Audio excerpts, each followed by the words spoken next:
All right. Good afternoon. Good afternoon, everybody. Welcome to the Elite 100. Hopefully, you guys are having an amazing week, an amazing year, an amazing life. It's whatever you make it, right? If you guys could pop on your cameras, that would be absolutely awesome. And who would love to lead us in the Mastermind principles this week? Let's get those cameras You on. don't say good afternoon, Brian. You don't say good afternoon, Brian. You say good afternoon. I should have you do the intro. Yeah. I love that. Absolutely love that. Love the energy. Yun, would you like to read them?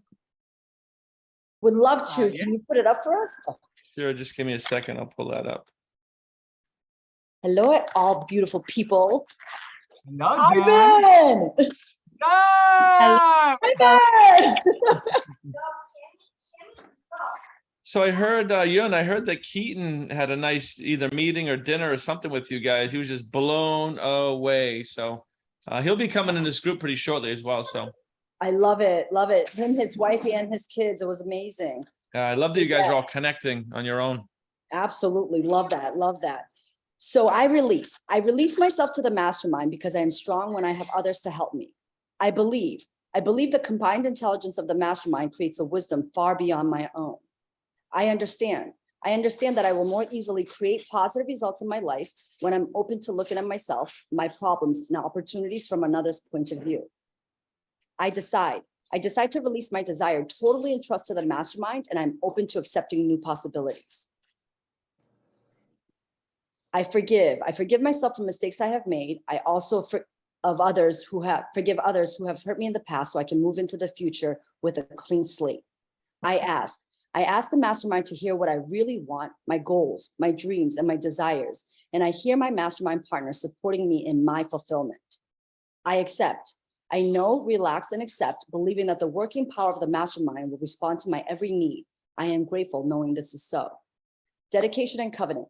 I now have a covenant in which it is agreed that the mastermind shall supply me with an abundance of all things necessary to live a success-filled and a happy life. I dedicate myself to be of maximum service to the world and my fellow human beings, to live in a manner that will set the highest example for others to follow, and to remain an open channel of God's will. I go forth with the spirit of enthusiasm, excitement, and expectancy.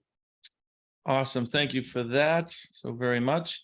Let's start with some wins, and we get some really good content tonight. This is actually given to me by Andrew, who's on our team, working with the Mindset Masters and Thinking Results. I get a good book recommendation and neat little exercise to go through. But who's got some wins they want to share? And also, let's get those cameras on, guys. Why so many shy people? Half of you have your cameras off today. Can't see your faces. Matt? There we go. Good morning, everybody. How are you? Good, brother. How you doing? I'm fantastic. Hi, Carrie. One of my big wins, we should all have a gazillion wins, right? Over the course of the week. Yes. I think one of my big wins started off this morning where, I have a gentleman that I'm I am transitioning my position over to him as far as the real estate team. And I had some great conversations with him last week. He started today as far as taking over some of those meetings. So that way I can really pull back from the active role of an agent. So love it. Things are going good. He's hungry to step up, and just giving him everything I can, and just looking to step out of that role and really pour into the other businesses. So. Yeah, I was actually talking about you guys the other day, how you've transitioned from being realtors mostly to real estate investors, mostly scaling up the real estate business, scaling out, and just popping off multiple revenue streams. So congratulations. It gets easier and easier, huh? Not harder and harder. Yeah, and that's the one thing, Brian, I definitely want to give thanks to this group as far as the different opportunities we have as far as investing. I know a lot of people have been taking advantage of things, and it's really fun to go in every day and just kind of see, scratch off the ticket, like, okay, yeah, there's another chunk. It was a good day, huh? In the gold fund. Yeah. Oh, yeah. A 5-figure day is nice. Yun, did you have one? I thought I saw your hand up there. I do. I just want to say same thing, so much gratitude to all the people in our lives, especially particularly to this group. What I find, to be amazing, and we talk about this, that it's always attraction. And, you brought up Keaton coming over and spending some time and really just being open to all the possibilities, just like that whole mastermind, principles we just read. but it really is amazing. And just holding on to that vision and faith. I mean, now we're having like family members that are literally creating their own positions within our world. And I got to tell you, really allowing the space and place for people to really just focus on what they desire and what they want, and going back to me, just me focusing on what I want, and like watching it all fall into place. I got to tell you, like, I'm in gratitude like every second and every moment. I love it. I'm just in full gratitude, and you can't make this up, right? It's better than I keep telling you guys that happened to me quite a few years ago. And I'm in a constant state of gratitude. I know when I calm my mind that I go right to gratitude in the shower when I'm not doing something with my focused energy. I'm in a constant state of gratitude. I think my body's just in that state, but it definitely started very mechanically back in the day. Literally, I just 10 times in the morning, 10 times a night, writing out what you're grateful for. Next thing you know, you're in an attitude of gratitude. Before we keep going on Wednesday, 2 things to share. Number one, all of you guys have access. I really want you to remind you of this, access to the Thinking into Results program and the Monday nights. I know Ivan's going through it. Kevin's in there. A few of you guys are in there right now, but you all have access to that. Dave, you and I have sat down and really chatted about it. But that's Bob's base mindset program. And, we're all at a pretty high level of study here. So it's not like you're going to hear like things you've never heard before, but I promise you'll hear it in a way that you haven't. And if you haven't been in that group in a while, please take advantage of that. I don't know if you guys know that, if we've been clear about it. And Carrie, if you could put the link to the Thinking into Results Zoom, the Monday night, 8:00, we'd love to see you guys in there. And if you haven't been in a while, it's a good refresher. So most of my team's in there as well. Hey, Brian, real quick. So what is Monday night? Is that a live training? Is that a group? It's a mastermind, but it's kind of like this, except we're specifically going through the Thinking into Results program. Wow. And there are a lot of tools for you to put in your toolbox to teach other people, because you have so many programs. I promise when you go through that in depth, you'll pull out pieces, add it to your portfolio when you're teaching your people. Bob has a really great way of like teaching at a 5th grade level, very foundational things. So it's not going to be rocket science to you, but I guarantee you'll get some things that'll enhance your curriculum. Be good to go through. Well, I think, and from a lot of people here want to become speakers. So what I always do is listen to what they're teaching. But Bob, many years of being a speaker. Yeah. So you want to listen to his language patterns, his trial closes, his anchoring techniques, his delivery techniques.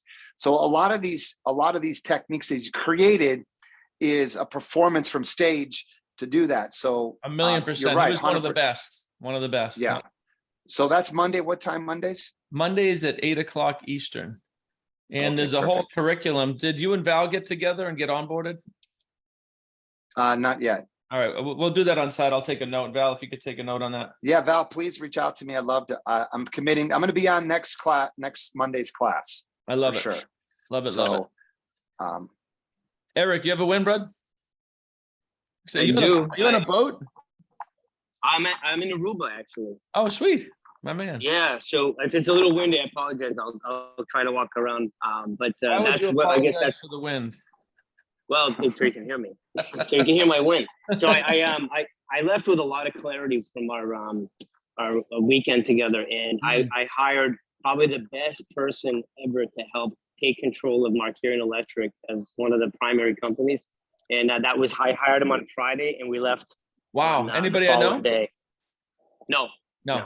Good for you, brother. I know you've been looking to fill that for a while. Huge role, 18 years experience. He is the unicorn of the perfect guy event. And we went through the interview process, and he kept referring to, now it's going to be the uncomfortable part. He's talking about the money, the uncomfortable part. I had no worries or doubts. And we gave him even more than he asked for. So I love it. That's awesome. That was my win.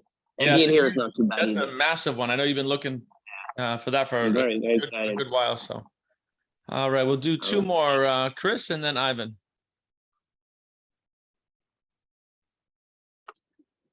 So Erica and I, we celebrated our 13th wedding anniversary on Sunday. That's my big win.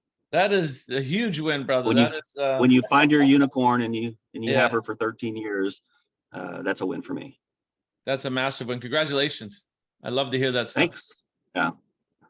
Ivan? Brian, my win is related to what happened with Eric after the event. Like he just shared, congratulations, Eric. I was invited to speak in an event in Sundance, Utah, last week. And this is a very private event. It was basically around 40 entrepreneurs that they gathered together in a different way because they are there connected with like in nature, and it's like they get together but they're on the nature and so on. So I was speaking and I didn't speak. Very similar to what I did in the Lead 100 in Nashville, but more focus, more focus on the entrepreneur side more than the investment side also. Gotcha. And then I have a guy that sent a text to the group chat yesterday night, and he says, just wanting to say that last week had a profound impact on me, and I looked at some nearly limiting beliefs. So far this week, aka the weekend and today, I have raised 100K for Realish, my VR startup in real estate, found and partnered with my CEO, and currently negotiating about 250K in ARR. Thanks to everyone for such an amazing growth experience. I am pumped to generate the revenue so I can be flat in that event again. But then I tell him, congrats, love that you hired your CEO, way to go to the top of the mountain, but never alone, take your people with you. And then he answers me. Yes. And then he answers me, yeah, you inspired me to make that jump. As you were talking, I was realizing I've known my CEO all along. It just clicked. Thanks, Ivan. Nice. Hey, Eric, how long have you known this guy is it a guy or a girl? It's a guy. It's funny. His name is Brandon too. So we call him Brandon 2.0. Yeah. I've known him. Funny story. He had his own business for 5 years, and he walked by accident into one of my offices looking for rental offices 2 years ago, and I'm like, man, this guy's put together. It's funny how you call that an accident. And he came. I just met him. Then after knowing him a little further, he happens to be married to a good guy, an Armenian guy's daughter, and then we connected. We stayed in touch for a couple of years, and then he said, I don't know if you're looking, but I literally am done being on my own, and I'm done working for the union, and I'd like to talk about coming on board. Wow. Totally. While I'm a interviewing, I interviewed 4 people over the last couple of weeks, and it was a no-brainer. That's a total game changer. I love it. Yeah, it was really Absolutely cool. Love it. Thank you. Well, one more thing before we get into the content I want to do here. Laura and I just finally went through our transcendental meditation training, not a certification, 4 days. Today's our last day. Highly, highly, highly recommended. I'm sure Dave is extremely versed in that. Who else here who's gotten trained in TM? Anybody? Kevin, you're doing it now, right? Yeah, in the process. Yeah, I talked to Ara about it. I highly, highly recommend it, guys, for a whole bunch of reasons. Number one, it's the easiest meditation you could ever possibly learn. Number two, from what I understand, medically and scientifically, it has the most benefits of all forms. And maybe Dave, you could chime in on that, of all forms of meditation. And number three is twice a day, 20 minutes twice a day. So it fits in exactly morning routine, nightly routine. It's not 4 hours a day or an hour. It's 20 minutes twice a day. Can't say enough good things about it. We've been doing it just for a couple of days, and super, super cool. You can find certified instructors pretty much anywhere. It's not a complicated. You have to go to India, or you don't have to go anywhere far to do it. So it's a very convenient form of meditation, but it's also super impactful. And it's one of the only ones, from my understanding, where you're transcending because you're clearing the mind. You're not focusing on anything at all. When you say your mantra, that means absolutely nothing. It's just ease and calm. And from what I understand, when you calm the mind like that, you just naturally connect to source. You don't have to try. It's ease and calm and flow. So I super love it. Hey, I'd like to just add a little bit to that. No, definitely. I'd be curious. I think what my belief is that our whole purpose on this world is to find God, and that's inside of you, or getting connected to that source. We've lost connection. What I've also found out too, that's very powerful. A lot of us have chattering minds. We're stuck in that fight or flight because we're addicted to bills, work, stress, money, sex, drugs, rock and roll, whatever it is. Our world has kind of pulled us out. A good way that also meditation is the key. But if you're meditating on a chattering mind, then it's a very difficult thing than you're chattering on your meditation.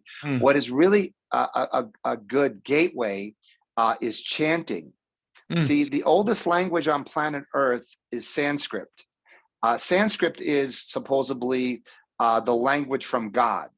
And that language, they knew about energies and vibrational frequency. So when people chant, they're chanting on Sanskrit because of the sound of the voice of the tone. So a good way to get you prepared is to do chanting. So we used to get up at 4 a.m. and do our chanting every day. And the best time, obviously, to meditate is from 4 a.m. to 6 a.m. That's when the corridor of the energies, probably some of you that have high vibrational frequency beings are probably getting up and you're not knowing why you're getting up at 4 a.m. or 6 a.m. The reason is because that's when the connection is at its best. So instead of chanting for 40, 50 hours, you can chant, meditate for 20 minutes in that corridor, because that's when the peace is to maximize that time to do that. So yeah, we can do all kinds of things. Meditation, astral traveling, past life regressions, even knowing that stuff. It's all really cool, interesting things that if anybody's interested, I can connect you some resources or even possibly do that work on you. You know, we could for those interested, maybe we could have a satellite Elite 100 on a Thursday or something specifically towards meditate, like just the topic of meditations. Whoever's interested, and we can get in much deeper. I'd be curious myself. Maybe we can set something up. Yeah, or even if you want, Brian, if people want to do astral travel or past life, we can set up a Thursday or something, and then we can do Marty and me. We can take people to astral travel and do that, because, as you know, words are information, but true learning is experiential. Until you experience an astral travel or past life thing, and it's your journey with you. So we can, I'll set any of that stuff up for anybody that is it something that's one-on-one, or can we actually do it in a group? We can do it in a group for sure. Okay. We can take the whole group astral travel. How much time would we need? Would an hour be good, or do we need a bigger block? Well, we can do it in an hour. Okay. We can all set that up. Do it together and travel the astrals, and we can all come back, and then everybody can share their experience. It's we're getting really a lot of people in the chat loving that. So let me look at my calendar, and we'll probably do it on a third. We usually do our satellites on Thursdays. So thank you for offering that. Appreciate that. Anything for anybody in the group, whatever we need. I love it. Love it. Love it. Brian, quick question. Sure. Will we be able to see tomorrow's Wall Street Journal? Maybe. Is that an inside joke? Well, he wants to see the Wall Street Journal tomorrow's version of the Wall Street Journal. Oh. Can we go forward? Yeah. Look into the future. Awesome, guys. So what I want to go over with today, and one of my team will put this in the chat. It's a book from Steve Siebold. I actually mentored with Steve a while back. He was one of the only people other than Bob and this other dude named Larry to mentor with Bill Gove. And Bill Gove was known as the world's best public speaker ever, from what I understand. So I was actually privileged to go down and train with Steve Siebold, who was a mentee of Bill Gove, who handed over the Bill Gove public speaking system. And like I said, Bill only mentored 3 people in his entire life. Bob Proctor is one of them. That's how he became so damn good at speaking and who you guys saw him as being. But this book is by Steve Siebold. It's called Secrets of the World Class. And like I said, somebody from my team will put a link in the chat. But there's a section in here I want to go through with you guys. In the notes? Yeah. What's that? Sorry, I didn't realize I wasn't muted. I was talking to Heather. Oh, no worries, no worries. What I want you guys to do is take out a notepad. You should all have remarkables. Does anybody not have a remarkable? Ara? Hey, Val, can you connect with Ara and get him a remarkable? It's in the mail. I put it in the mail this morning. Thank you. Eric Markarian, same? No I remarkable? don't. I also don't have. Ivan? And Chris, Kate's? So if we could do those 4, Val? What is a remarkable? What is that? It is a digital notepad that is a complete life changer. So I have about 100 notepads from all these seminars and things that we do. And this thing's digital. It writes and feels like paper. And you can convert it to email, notes, and there's directories and folders. So it acts like a Kindle, but it feels like paper. It's hard to explain. Import your participant guides for Lead the Field and TIR. And I also made it a gratitude journal where those gratitude sheets that you get from PGI, it's in here and you can just duplicate the pages and have it in your remarkable. So it's all in one spot. Brian, who did you say? Eric, Ivan, Chris Cates? And Ara. Ara's is already in the mail, so he's done. Yep. So awesome. So take out a notepad or your marker, whatever you have, guys. And here's the idea behind this. I'm going to go through these 23 categories, and I want you to just be honest with yourself. There's no judgment. Put a 0 or a 1. Now, he uses the word the middle class, and it seems almost a little derogatory here, so ignore that, versus the world class. But let's call it the masses versus, not versus, in comparison to The peasants. like how the world's wealthiest people think and act and operate, right? So here he says the masses compete and world-class people create. And think about the wheel of life. Mostly it's going to be business, but physical fitness. I used to be extremely competitive. I might still be, but I've definitely moved into creation. I used to be so damn competitive, which we get taught like that's good, competitive spirit. But here's the limiting factor. When you're competing against other people, you're limiting yourself, even if it's by the best, right? A good example would be like a 20-year-old kid saying, Mark Zuckerberg is a billionaire by 23. I want to do it by 22, right? Well, that means you're not going to do it at age 14 because you're comparing yourself to somebody. Now, that's an extreme example, but this is what I did when I started working with Bob. I did take a look at the landscape. Like the most successful consultant at that point had enrolled, I think, 110 TIR clients in a year. So I set a goal of 1,000. Now that's not competition. Competition would have been like 200. That's creation. Now I failed to hit that goal. We only got to 240, right? So I failed by like 80 or 74% or something like that, 76%.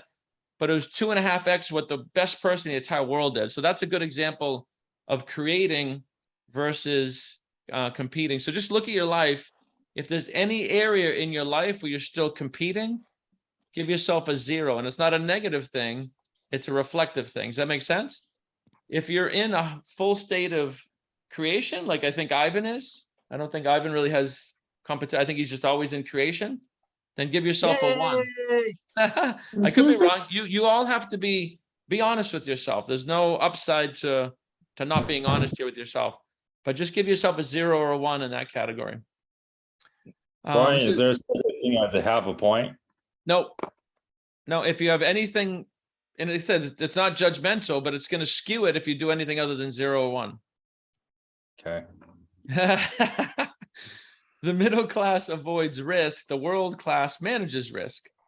So are there any areas in your life where you're avoiding doing something because you think it's risky? New relationship, new career, new health status, like staying in something too long because you think it's risky? Do you avoid risk or are you managing risk?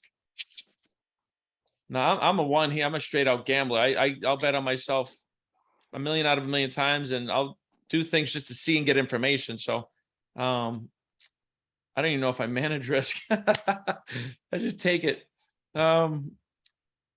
The masses love to be comfortable. The world class is comfortable being uncomfortable. 0 or 1, right? Is there anything that you're doing where you're avoiding getting uncomfortable? Right? Again, new could be, new business, new relationship. Just anything where you're just kind of staying in your comfort zone versus challenging yourself. Public speaking is a good example. Everybody here should be a world-class public speaker and working towards. I don't think there's anybody here where your life won't get enhanced by that skill. So that'd be a good example of staying in your comfort zone and just like, and again, 0 or 1, 0 or 1. The masses live in delusion. The world class lives in objective reality. So what's a good example of delusion? What would be delusional? Something that is not really compared to reality, and that the person is thinking that around him and his world is a different world of what really is. So it operates in a parallel universe that don't really exist. So sometimes it can, create problems for the person and for others. Mm-hmm. Here's one of the things I came up, and again, this is just my opinion. Elon Musk lives in objective reality, but most people think he's delusional. He's not. Delusion, I think, is when you're lying to yourself.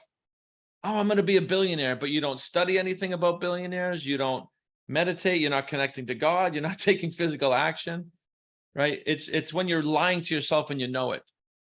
And that may seem like a harsh word, and I don't think anybody here is delusional, but it's when we say we're going to do something, but we don't move towards it spiritually, intellectually, or physically.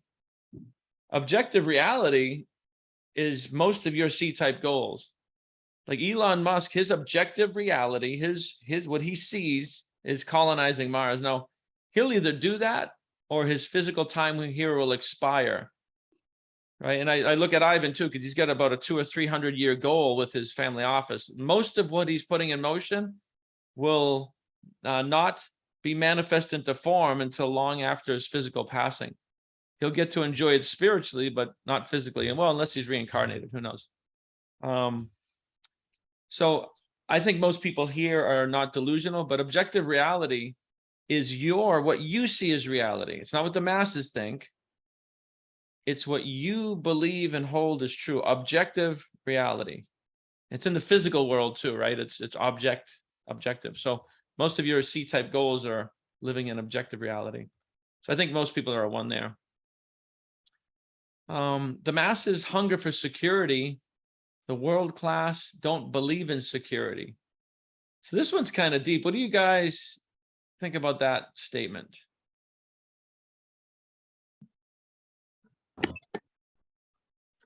I think it's a Go ahead, Maddie.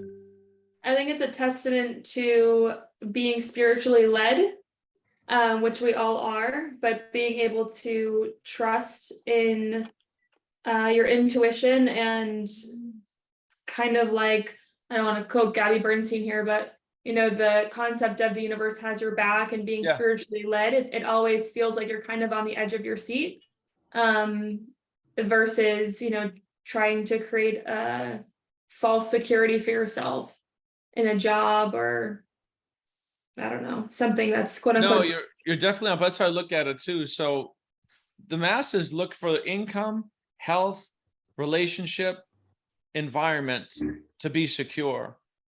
When you become more aware, you don't need anyone, anything, or even your health. Security has nothing to do with your wealth, your physical fitness, your relationships. It has to do with an inside-out awareness. So when he says that world class don't believe security exists, that's a little weird, but it's a realization, it's a frequency, it's like faith, right? It's like having security in the fact that there's no security. Yeah, exactly. Good, Yen. Exactly that you're enough, right? Like you have everything that you need. It doesn't matter of outside forces. And it's so funny because truth be told, that's actually been a kind of a journey being an immigrant and always feeling like we had to save and thinking about the generations, right? Well, the whole mindset behind saving is completely changed. What are you saving for? Yeah. Right? Like, what are you saving for? Invest 100%, but if you're saving, what are you really asking for? Right? Like, so having that security that all of your decisions can be based on just purely of, do I want to experience this? Mm-hmm. Right? Like, there's no other factor. There's nothing that's kind of holding you back. That's a Yes, really good example. I mean, the Yes, truth, multiply. it's Mhm. impossible to create wealth by saving, but the masses all strive to do it. The only way to create wealth is by investing in scaling and leveraging. It's impossible to save your way to wealth, right? So that's a good example. You mean to tell me that CD is not gonna make you wealthy? Ara was 22% today on day trading. That's how you build wealth. Dan, go ahead. You could replace, I think you could replace the word security with certainty. Yeah, I love, that's a good thing to do, right? We replace somewhere. That's how we replace middle class with masses. So certainty. So the masses hunger for certainty. The world class don't believe in certainty. Someone else kind of mentioned that too. Like when you're highly aware, you know that everything could change in an instant, and that's okay. You could gain everything physically, lose everything physically, but we don't feel afraid or insecure over that. So I like that, Dan. So guys, just be honest with you. If there's anything that you're looking for in the future to provide security, give yourself a 0. It's not a bad thing. It just highlights awareness in paradigms to work on. So if you're waiting for income, if you're waiting for a relationship, if you're waiting for your health to get to a certain place or to live in a certain place, give yourself a 0, because it means you're projecting your happiness on things that are irrelevant. And like I said, there's no right or wrong to this. We just want to assess and move forward. The middle class focuses on having, the world class focuses on being. So this was definitely me up to about age 45. There might still be some elements of that I'm working on. I've definitely grew up materialistic, wanting things. I don't even know why, to be honest with you. Just always wanted more. We didn't have things growing up. I grew up sort of American poor. I mean, not at all poverty compared to the world, but American broke, me and my brother in a room. My mom was a waitress, single mom. We didn't really have things, so that might have drove me. But the world class focuses on being. What does that mean to you guys?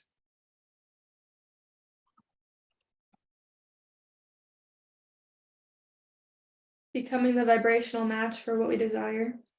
Being? Yeah. Being one with what we desire, being one with source, being one with what we're wanting to align to. Yeah, I like that. I look at this as being present. This is something I was not, again, up until probably my mid 40s. I had moments of being present. Don't get me wrong. I didn't just wish my whole life away, but certainly now, and like right now, I'm here. I am so fucking here with you guys. I'm working on being present, like cherishing every minute, everything I'm doing. If I'm at the gym, like being present at the gym. If I'm working, quote unquote working, whatever I'm doing, I really focus on being instead of always looking to tomorrow, the next vacation, the next million, the next whatever. I have everything. So I think this is a good example of being present, again, versus looking towards the future for your having.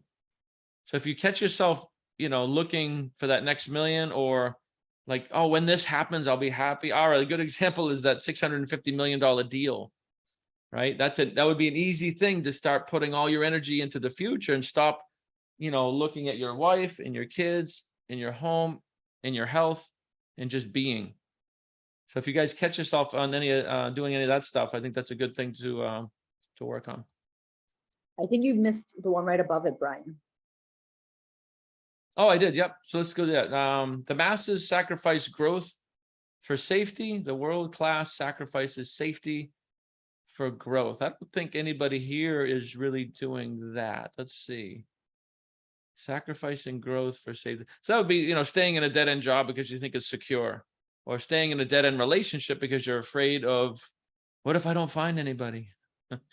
There's 7.5 billion people on the planet. So I don't think anybody here is doing this. I think we all pretty much sacrifice the illusion of safety for growth, trying new things, taking new courses, without getting out of your comfort zone. It goes hand in hand with the one above it. But if you do have that, if anybody here is just playing it safe and sacrificing your growth, I always use the example of public speaking because most people are petrified of it, right?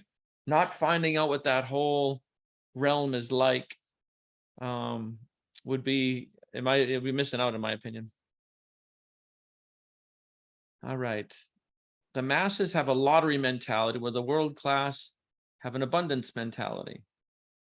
What does that mean to you guys? Abundance mentality.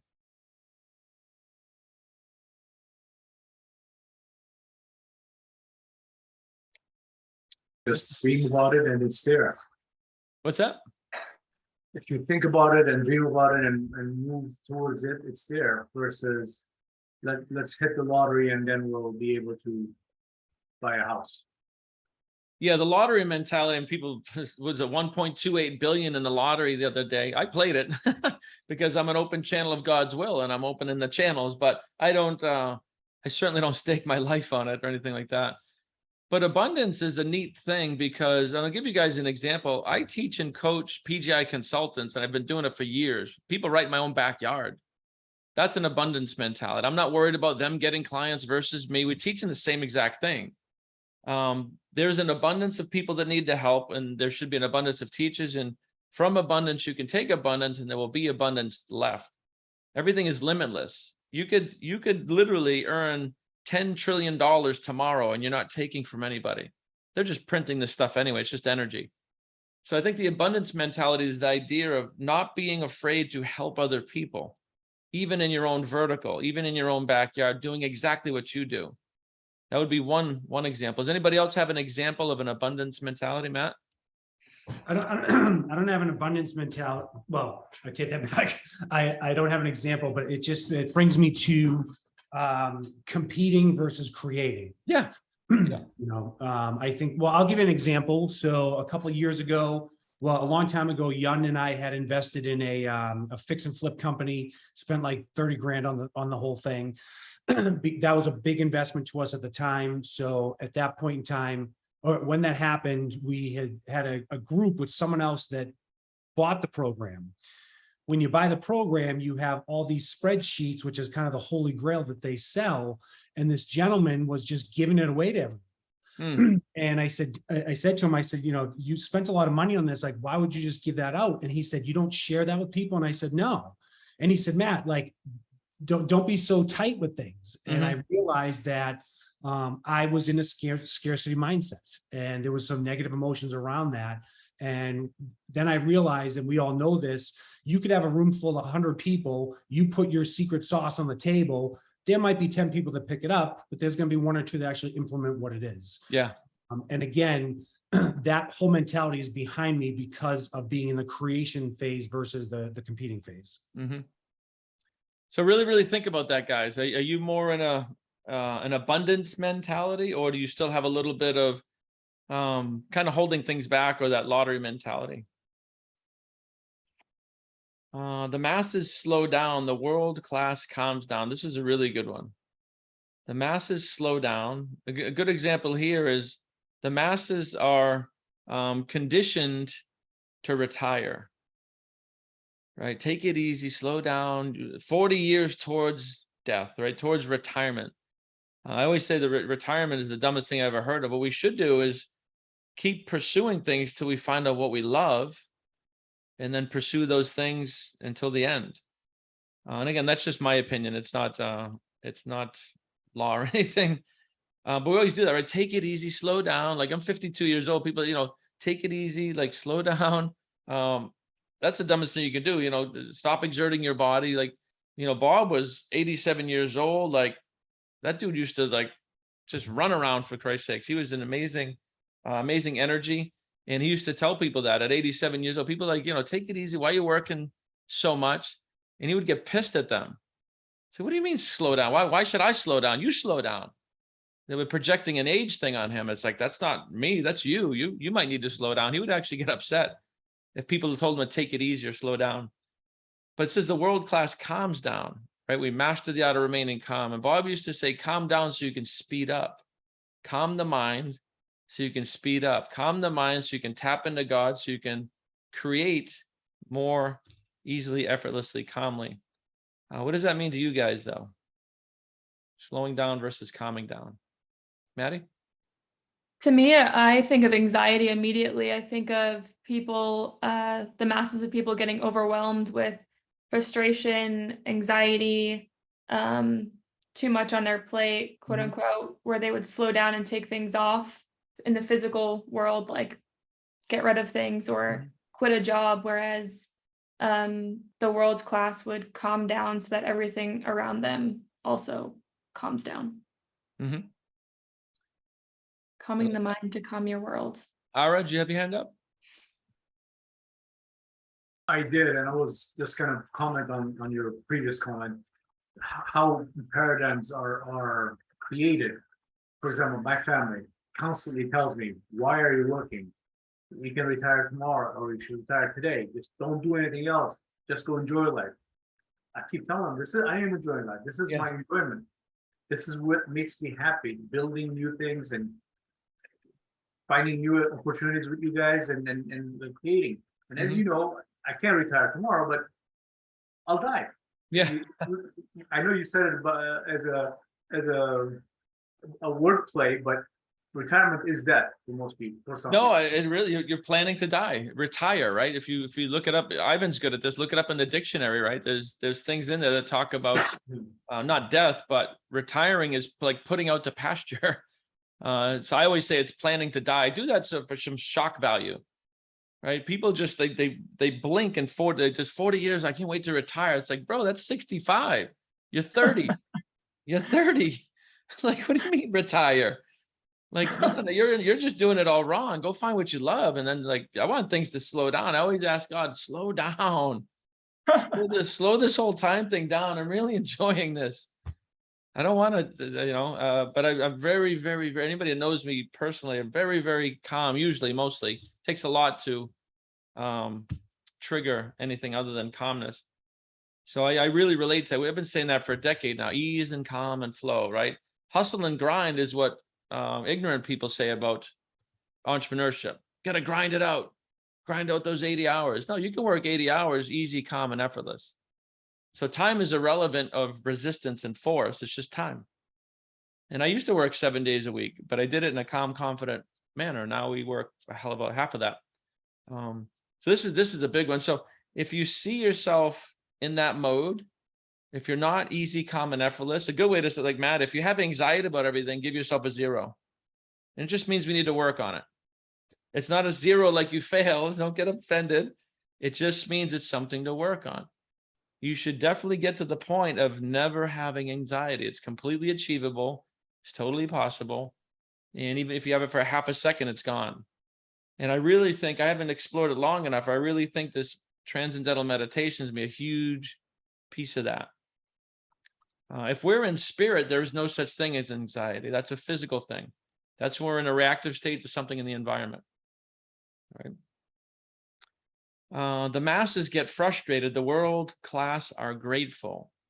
So just be honest with yourself. If you get frustrated about anything ever, give yourself a 0. Just means you need to work on it. It still means you're in a reactive state to something in your environment. Very physical, human thing to get frustrated.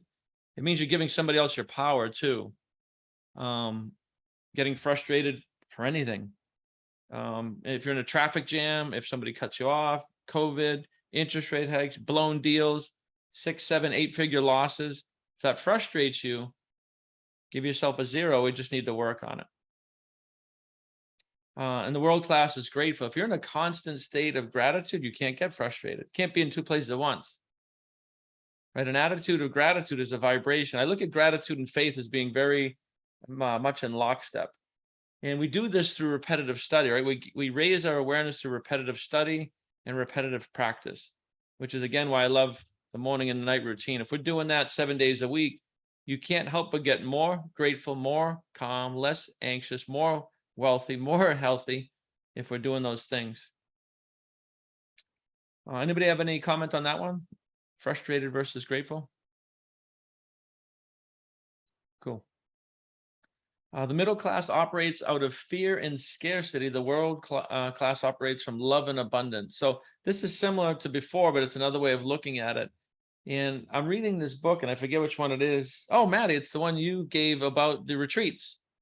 She's got this little simple quadrant for answering any question about anything. It's either yes or no when you're making a decision on anything.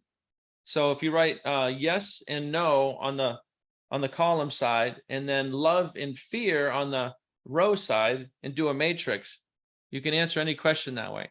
Am I saying no to this thing out of fear or out of love? And the thing could be anything. Am I saying yes to this thing out of fear or out of love? It's a little matrix. I think it's so super simple that it's brilliant. And I think that's what this is saying here. Are we making decisions out of fear and scarcity? I got to hold on to it. Don't know what the economy is going to do. Or from love and abundance. I choose to hold on to this because I'm doing this with it. And it's just kind of an example. Does anybody else have an example of that? Making decisions out of fear and scarcity versus love and abundance? Anything recently? Nobody's made a decision lately? Find that hard to believe. I just did a bunch of acquisitions. One of them was half of Keaton's company, and that was out of love and abundance. Right? If I was in a scarcity mindset, I would be like, well, this kid's really young. He's not really proven. He hasn't done it before. He's naive in business. I had an intuition about this young guy, and it came from Laura. I borrowed her intuition.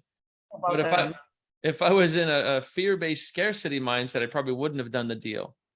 But love and abundance, I know I can help him. I know we can grow together. Ivan's about to do this with us in the Matrix. I bought 2 pairs of shoes at Bloomingdale's 2 days ago that I probably wouldn't have bought a year ago. Oh yeah, from being in abundance instead of scarcity. Yeah, that's true. Oh, what's that, Ira? I have an example. Oh, go ahead, Chris. We just refinanced our house at probably double the interest rate that in the past I never would have done, but I know the money I'm pulling out, I can make 10-fold, 20-fold, 100-fold out of it. So perfect example. Yeah, worried about 6% interest versus 4 when we're making 20-30% a month is a perfect example. Now, most people would think you were insane. Literally, if you go talk to all the masses around you that are not, in a wealth mindset, they would think it's crazy. You're raising your interest rate. Would approve. Yeah, that's a perfect example. I love it. And the last one here is a whole nother page. We'll continue this next week. The middle class has pipe dreams. The world class has vision. What's the difference between and this kind of goes along with delusion and objective reality. It's very similar. Pipe dreams versus vision. Anybody have an example there? The way I'll go if no one else has one. Yeah, no, absolutely, Maddie.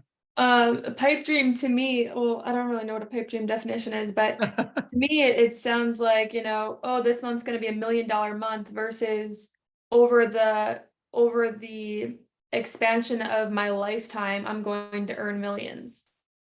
Mm-hmm. It sounds like, like a quick goal versus the context of an entire lifetime of what you're here to do. I like that point of view. I look at it like this too, like same example. I'm going to have a 7-figure month, right? A pipe dream is saying I'm going to have a 7-figure month and then not doing anything spiritually, intellectually, or physically towards it, right? A 7-figure month, it could happen if we tenfold our physical, we study intellectually, and we meditate twice a day we get so hyper intense, we connect with God, we take massive action, we do what we've never done before. That would be a vision that you're chasing. But a pipe dream would be claiming that you want something and then doing nothing about it. And in my point of view, in my understanding anyway, it's kind of similar to that last one. So I don't think anybody has pipe dreams. You probably all get a 1 there. Matt? So on this, Brian, I know you open up the call talking about thinking into results, and this goes right into the thinking of results in my mind as far as the vision has the emotional attachment with it, and that helps really to drive things. So that's my 2 cents on that. Mm-hmm. So there's a whole nother page to this. We'll do it next week, guys, but just go through that 0 and 1s, be honest with yourself. I grabbed the book too. It's a really good book. It's sort of it's not super spiritual, but it's most of what we read. It comes from Neville Goddard and Thomas Troward, Nestor Hicks. So we spent a lot of time in the spiritual, I think. His is a good, it's almost like a How to Win Friends and Influence People type of book, kind of a mechanical book, I guess. But there's a lot of good stuff in there. You can get that page and go through it. And just 0101, just be honest with yourself. Keep track of it. We'll continue this next week. And then we'll mastermind on it and see if we can help you guys. It's called Secrets of the World class. And can somebody pop a link? My team just did. Laura just put that in there. There's a link to the book. It's short, easy read. It's a good, good book. And I think you guys will get a lot of value out of it. All right. Anybody have anything before we wrap up? I want to say thank you for everybody that received and told me about that. You guys received my book. That's a perfect example of when you read Housing Philanthropy Investing and you compare it with all the other real estate, you will see that the majority of real estate investors, when compared with Housing Philanthropy Investing, they operate in a mindset of fear and scarcity. Housing Philanthropy Investing operates in a mind of loves and abundance. That's everything you do does, brother. Yeah. That reminds me of something. If you guys, I sat down with Ivan's guy for this, the water investment. It's absolutely something I'm going to do if I can get on that. You should sit with this guy when he lays out the vision of what they're doing. It looks really, really good. It's very in depth, very intense. It's a massive opportunity with I don't really see any downside risk wise. Do your own research. I'm not an investment advisor, but I actually sat with him for an hour and I listened to, I think Dan Barnett did too. Somebody else here did. And it was like, holy shit, there's a vision there. And the upside's huge. So if you're interested in expanding your buckets, the philanthropy investing water investment, I think it's a good thing to research. And Ivan, do you have a link or something that they could, or maybe put it in the WhatsApp group so they could get with your guy? Yeah, I will put it here. Give me just a second.